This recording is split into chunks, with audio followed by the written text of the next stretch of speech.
चलिए आज बात करते हैं एक ऐसी कहानी की जिसमें इतिहास है, एक डरावना साया है और एक ऐसा अतीत है जो किसी भी कीमत पर दफन होने को तैयार नहीं। ये कहानी है भानगढ़ी हवेली के भूत की। कहते हैं ना कि कुछ जगहें अपनी दीवारों में यादें और गुजरे वक्त की गूंज को समेटे रखती हैं, और भानगढ़ी हवेली यकीनन उन्हीं जगहों में से एक थी।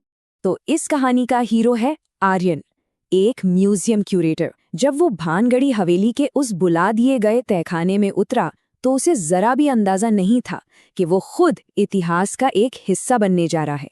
जरा उस माहौल की कल्पना कीजिए।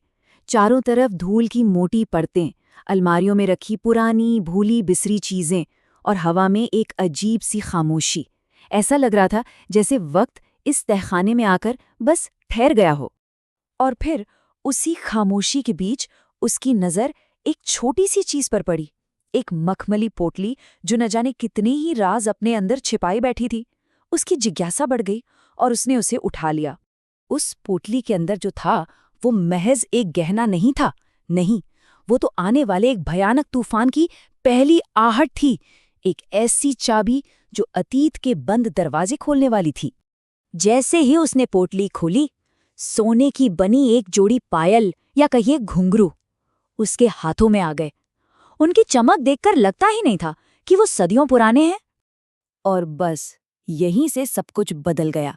जैसे ही आर्यन की उंगलियों ने उन घुंघरुओं को छुआ, एक अजीब अलौकिक घटना शुरू हो गई। समझ लीजिए, ये वो पल था जहां हकीकत और वहम के बीच की लकीर मिटने वाली थी।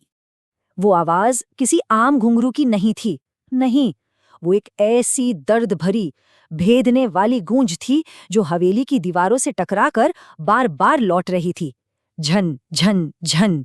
और इसके बाद जो हुआ वो किसी बुरे सपने से कम नहीं था। एक झटके में हवा बर्फीली हो गई, उस तहखाने के भारी दरवाजे एक जोरदार आवाज के साथ अपने आप बंद हो गए और फिर दीवारों पर लगी बुझी हुई मशालें खुद ब खुद धधक उठीं। आर्यन अब उस तहखाने में अकेला नहीं था। मशालों की उस कांपती हुई रोशनी में उस खौफ का असली चेहरा अब सामने आने वाला था। ठीक सामने लंबे गलियारे में एक धुंधली सी परछाई नजर आई। वो कोई इंसान नहीं था, बस एक साया था जो मशालों के रोशनी में एक अजीब सा बेचैन कर देने वाला नाच कर रहा था। डर के बावजूद आर्यन के मन में एक अजीब सा सवाल उठा। ये जगह, ये एहसास, वो परछाई, आखिर उसे ऐसा क्यों लग रहा था जैसे वो ये सब पहले भी देख चुका है? और तभी उसके दिमाग में जैसे बिजली कौंधी हो, एक याद उभरी, एक ऐसी याद जो इस जन्म की थी ही नहीं। ये एक चौंकाने वाला पल था जिसने आर्यन को सीधे उसके अतीत के अंधेरे से जोड़ दिया।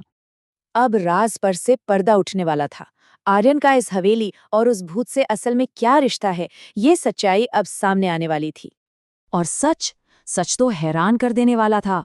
आर्यन कोई मामूली क्यूरेटर नहीं था, बल्कि वो उसी महल के एक निर्दयी राजा का पुनर्जन्म था।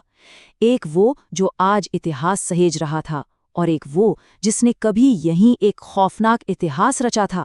इसी को तो कहते हैं पुनर्जन्म। आत्मा का वो चक्र जो अधूरा रह गया था वो अब पूरा हो रहा था। आर्यन यानी कि वो राजा अपने ही किए कर्मों का सामना करने के लिए उसी जगह वापस आ गया था। तो क्या था उस राजा का वो अपराध?